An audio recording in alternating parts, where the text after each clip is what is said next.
¿Qué tal, amigos? Son las 8 horas con 5 minutos, 8 horas con 5 minutos y estamos en vivo a través de Facebook y de YouTube. También para quienes se conectan en estas plataformas, no se olviden que estamos como @la96.9 FM. En este momento empezando la jornada de voces y opiniones. Por supuesto tendremos la entrevista económica de cada miércoles y en esta ocasión estamos empezando con un horario diferido a propósito del enlace radial que tenemos también una vez a la semana, en este caso los miércoles, con el alcalde de Guayaquil, Aquiles Álvarez. Sin embargo, la información no se detiene y es momento de hacer actualizaciones respecto a lo que ocurre en el paro nacional. Ya hay, al parecer, buenas noticias de parte de un bloque de indígenas, ¿sí? Aquí Johnny me está dando unas pequeñas indicaciones, ahí parece que ya se me escucha un poquito mejor. En el 10º día del paro convocado por la CONAIE, este miércoles 1 de octubre de 2025, la Federación de los Pueblos Quichua de la Sierra Norte anunció una tregua temporal en las protestas que iniciaron en rechazo al fin del subsidio al diésel, tras un primer intento fallido de diálogo en Imbabura. Así es, vemos con buenos ojos cómo ya se ha podido hacer un pequeño acercamiento. La organización anunció la tregua a través de un comunicado difundido a primera hora de este miércoles. La organización Chijalta Fisi declara una tregua temporal en nuestras acciones de movilización como gesto de buena fe y voluntad de diálogo con el gobierno nacional, dice el documento. La federación pide un diálogo al gobierno de Daniel Noboa para que sus derechos históricos y legítimos sean escuchados, reconocidos y respetados. Nos aperturamos al diálogo con el gobierno nacional en un marco de respeto mutuo, transparencia y buena fe, dice el comunicado. También exige que ese diálogo se desarrolle en un espacio intercultural. Además, la Organización de los Pueblos Indígenas Quichua de la Sierra Norte tiene 4 demandas para el gobierno y son las siguientes: respeto a los derechos colectivos, no criminalización, cumplimiento de compromisos y presencia de observadores.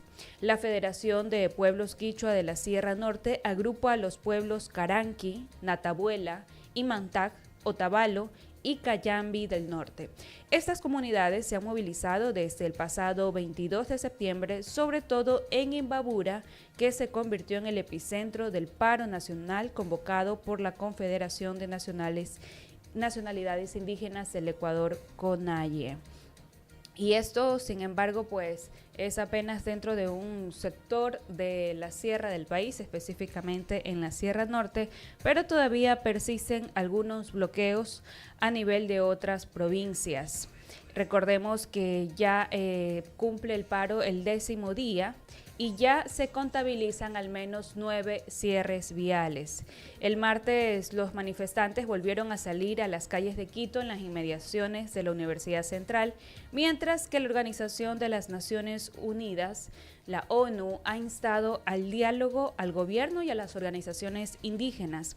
El reporte del Sistema Integrado de Seguridad ECU 911, con corte a las 6 de la mañana, ha detallado que hay vías cerradas en 5 provincias de Ecuador.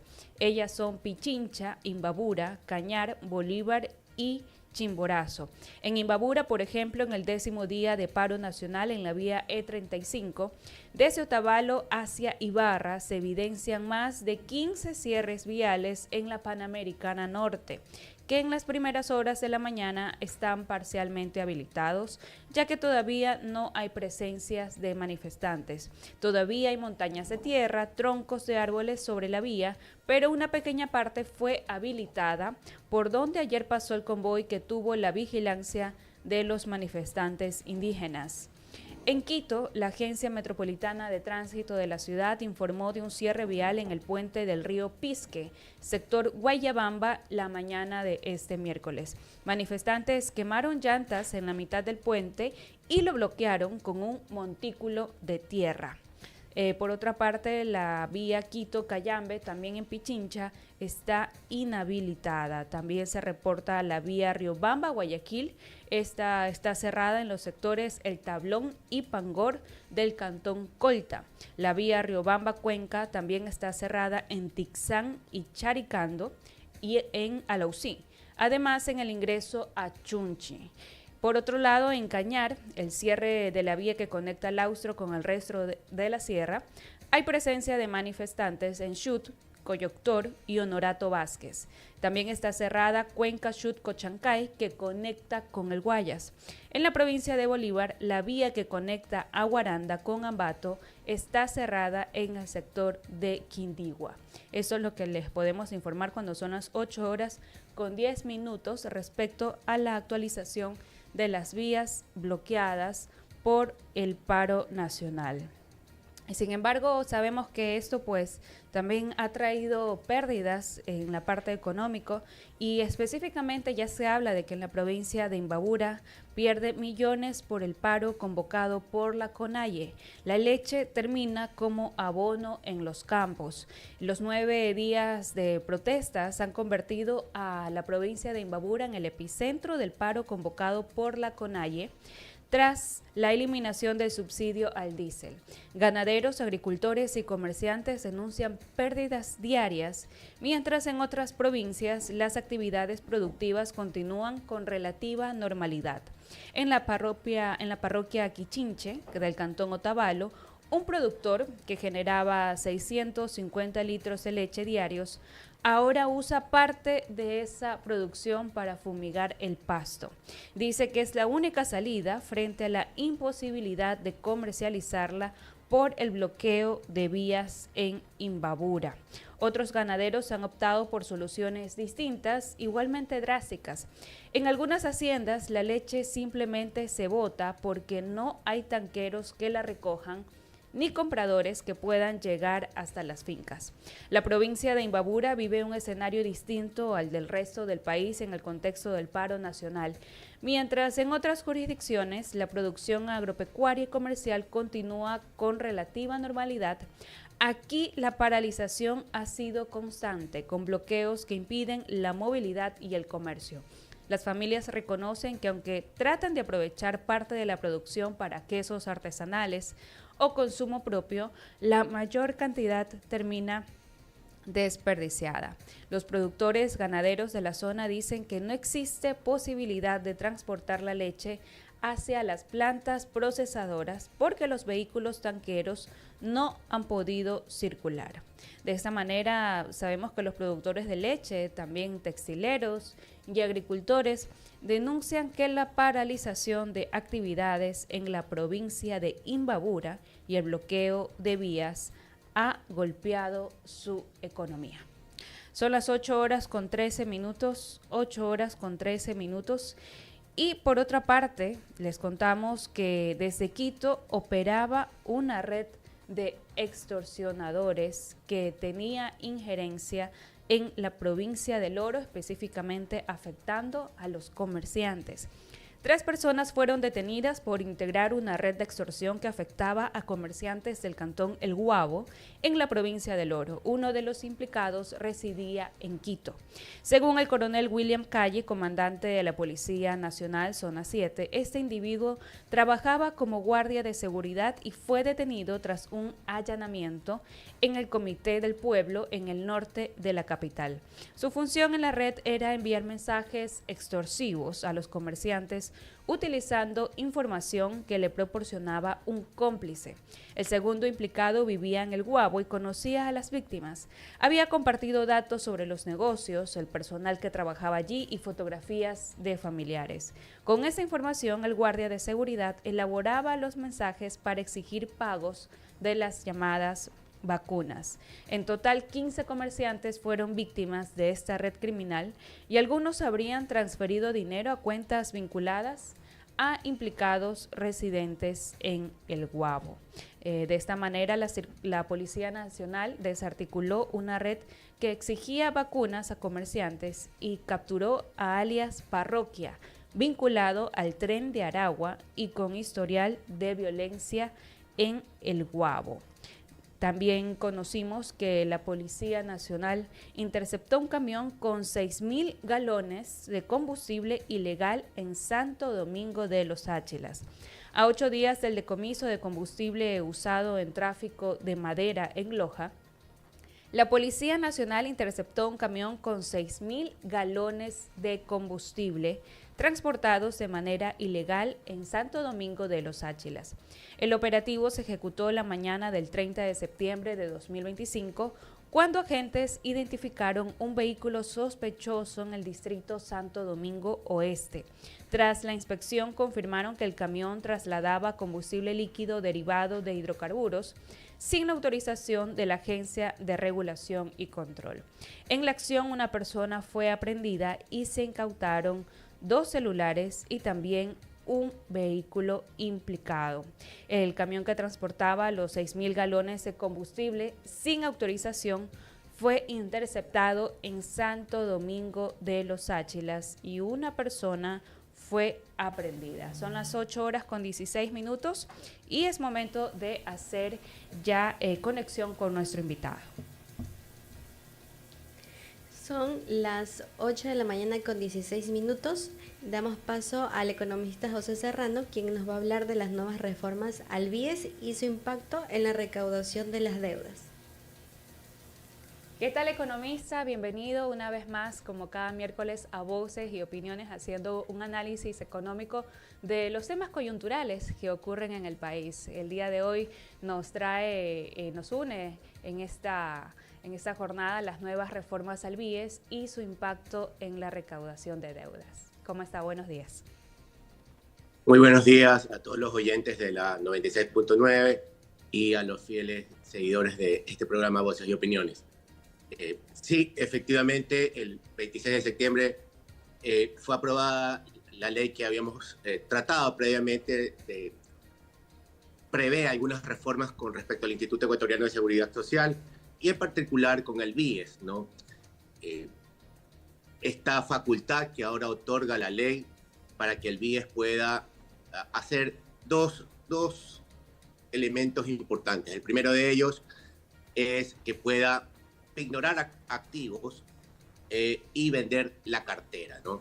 Entonces, para poner un poquito en contexto, el BIES determinó que para el presupuesto del año 2025 se iban a colocar cerca de 5.125 millones en préstamos, 4.605 millones destinados a préstamos hipotecarios y el resto cerca de 650 millones para lo que es préstamos quirografarios.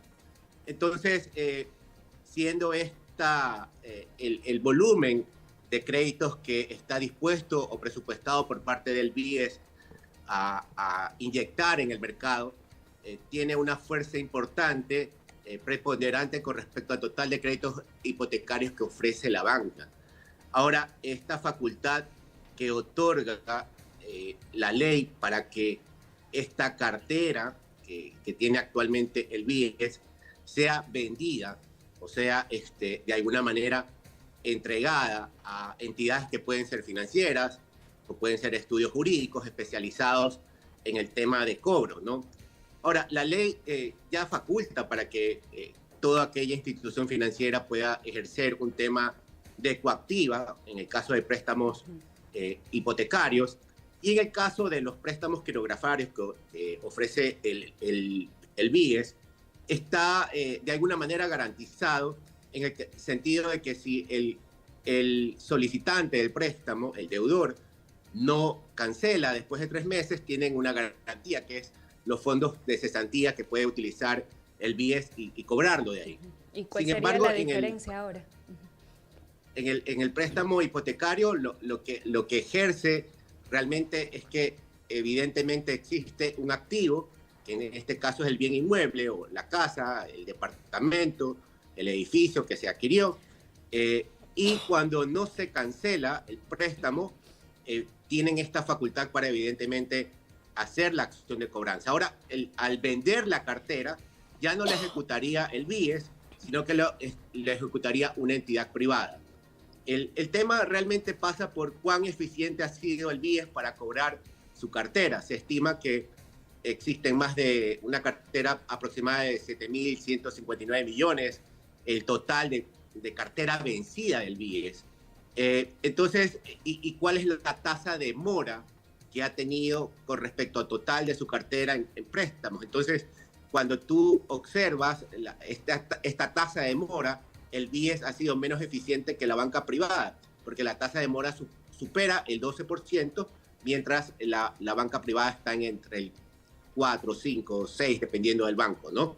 Entonces, si tú observas esa tasa de morosidad, es fácilmente intuir que tal vez el BIES no ha sido tan eficiente en este cobro de cartera vencida, ¿no? Entonces, la opción que le da la ley al vender esta cartera, evidentemente la venta no es que yo vendo pan y cobro el 100%, siempre va a ir con un tema de descuento de cartera, es el costo, porque es una cartera que en su momento se hicieron las gestiones de cobro y no fueron efectivas. Entonces es una cartera vencida, es una cartera que quien la toma va a tener que hacer otras acciones en la parte administrativa, legal, para poder cobrar.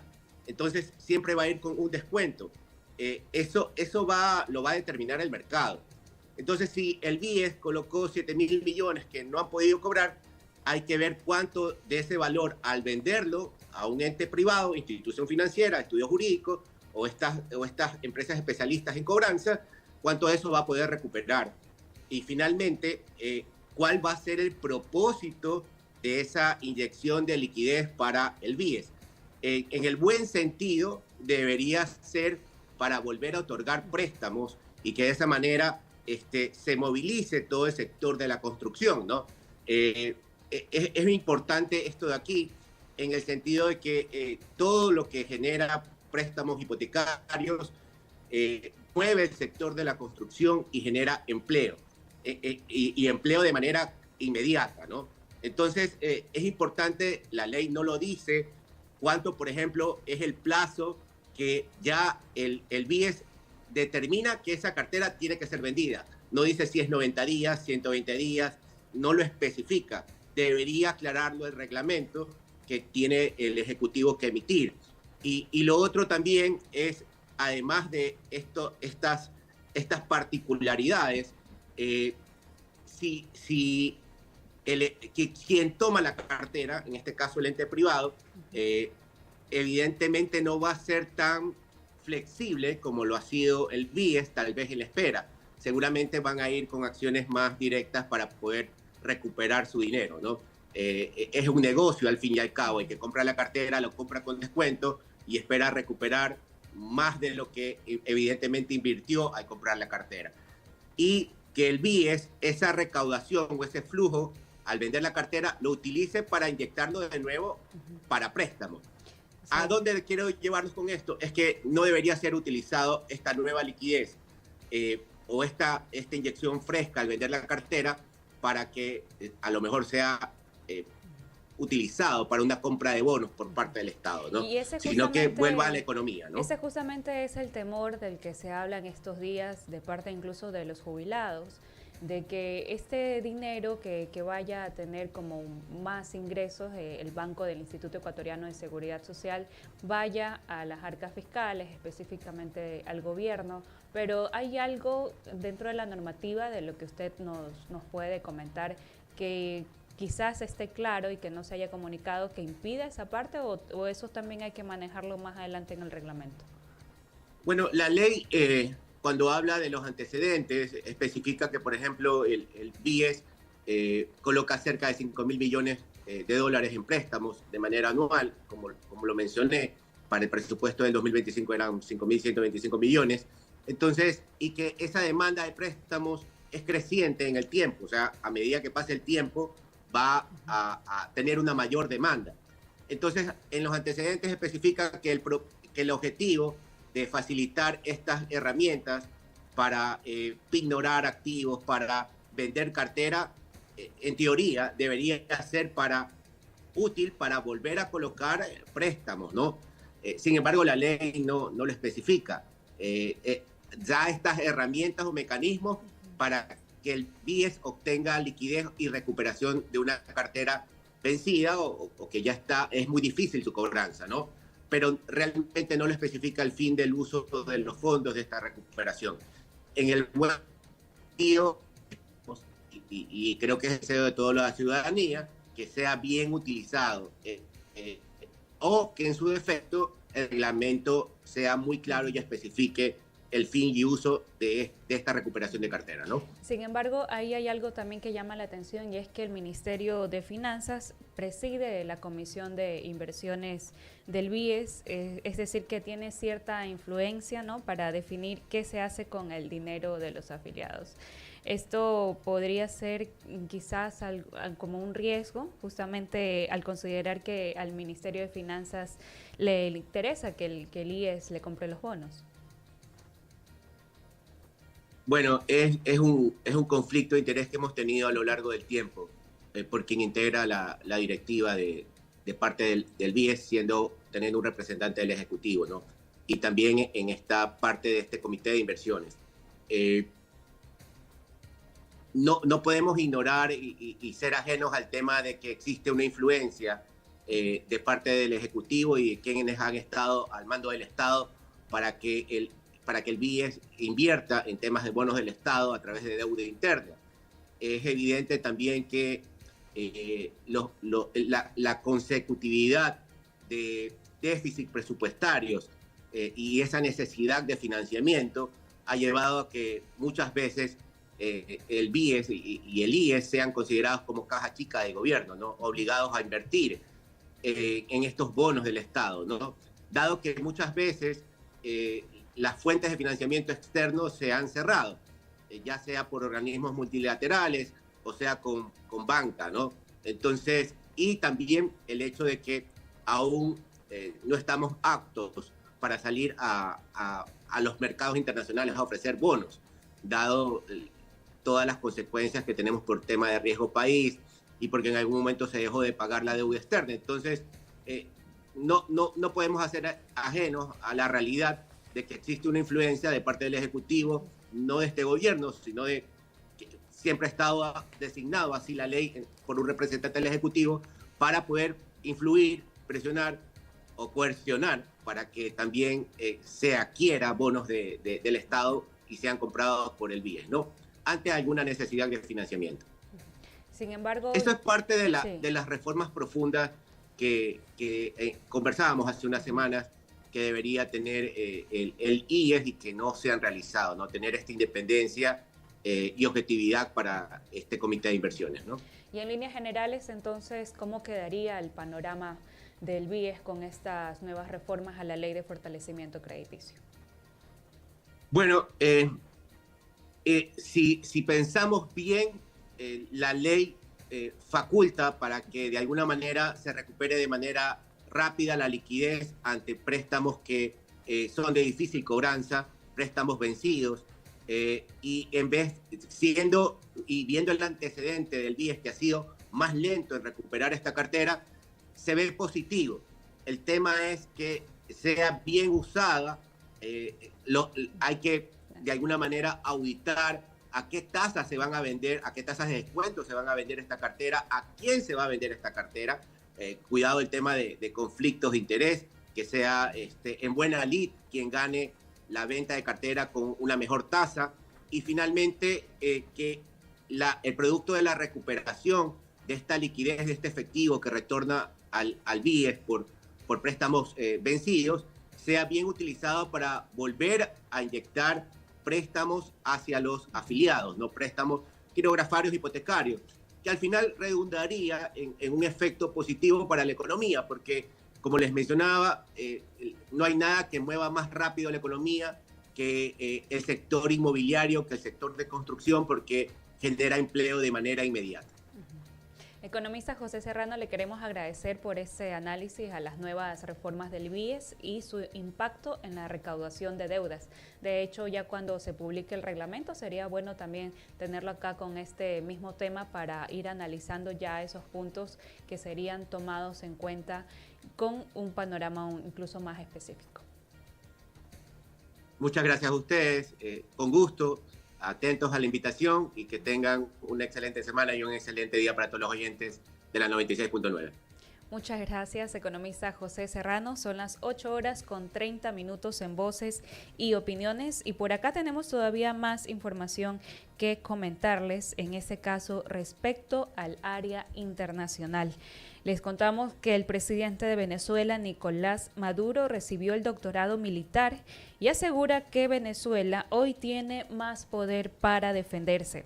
Con una boina roja similar a la que usaba el fallecido Hugo Chávez, una medalla y una túnica negra, el presidente venezolano Nicolás Maduro recibió el martes 30 de septiembre de 2025 un doctorado honoris causa en materia de seguridad otorgado por una universidad militar. Maduro recibió este honor cuando ya van 6 semanas de un despliegue de buques de guerra de Estados Unidos en el Caribe, que su gobierno denuncia como un asedio. Tengo mi toga y mi boina de combate, dijo desde una tarima acompañado por el ministro de Defensa, Vladimir Padrino López, y miembros del alto mando militar en un acto transmitido en cadena nacional. Maduro recibió el doctorado honoris causa de la Universidad Militar Bolivariana de Venezuela, en reconocimiento a su destreza y resistencia demostrada ante las amenazas de Estados Unidos. Y en el mismo país les contamos además que ya Venezuela tiene listo un decreto para declarar en estado de excepción que da poderes especiales al presidente Nicolás Maduro en caso de que Estados Unidos ataque al país petrolero tras la movilización de sus tropas al Caribe, según informó el gobierno. Washington desplegó 8 buques de guerra y un submarino de propulsión nuclear como parte de un plan para combatir el narcotráfico en el Caribe, donde asegura que destruyó al menos 3 embarcaciones supuestamente cargadas con drogas provenientes de Venezuela, con un saldo de 14 fallecidos. Yo hoy arranco el proceso de consulta del decreto constitucional de estado de excepción para decretar un estado de conmoción exterior y proteger a nuestro pueblo, dijo Maduro en su programa de televisión. Por otra parte, Donald Trump dice que ahora va a vigilar el narcotráfico terrestre. Y en Bolivia, mujeres marchan contra los incendios. Mujeres indígenas de la Amazonía, el oriente y el altiplano de Bolivia lideran movilizaciones callejeras en La Paz en contra de los incendios forestales que cada año dañan millones de hectáreas de bosque, la casa grande de los pueblos originarios, y en rechazo a amenazas como la minería ilegal. Decenas de personas se unieron a la marcha que recorrió las principales avenidas del centro histórico de La Paz y que estuvo ligada y liderada por indígenas de las tierras altas o la zona andina y también de las tierras bajas, como se llama a las regiones de la Amazonía, el Oriente y el Chaco bolivianos. Entre las participaciones estuvo la presidenta de la Organización Regional de Mujeres Indígenas Chiquitanas, ORMICH, Rosana Pachuri, quien comentó que viajaron desde la zona de la Chiquitania en la región oriental de Santa Cruz. Nuevamente nuestros territorios se están quemando, nos están quemando a nuestra casa grande, dijo Pachuri. Organizaciones indígenas de esta manera se han movilizado desde la Amazonía para pedir mayor protección. Esto ha ocurrido en Bolivia. Así, de esta manera, amigos, cuando son las 8 horas con 33 minutos, ya cayó el palito en el 4, 8 horas con 34 minutos, queremos agradecerles por su amable sintonía en Voces y Opiniones, aquí como siempre bien acompañados a través de la 96.9 FM. Y también un saludo especial a quienes nos están sintonizando en Facebook y YouTube en @la 96.9 FM. El día de mañana jueves volveremos, por supuesto, con más análisis y con un panel completo conformado por los abogados Miguel Costaín, Francia Druet y Mireli Icaza para seguir en ese análisis de los temas que usted necesita saber. No se olviden que la cita es mañana a partir de las 7:30 en su punto de encuentro con la verdad.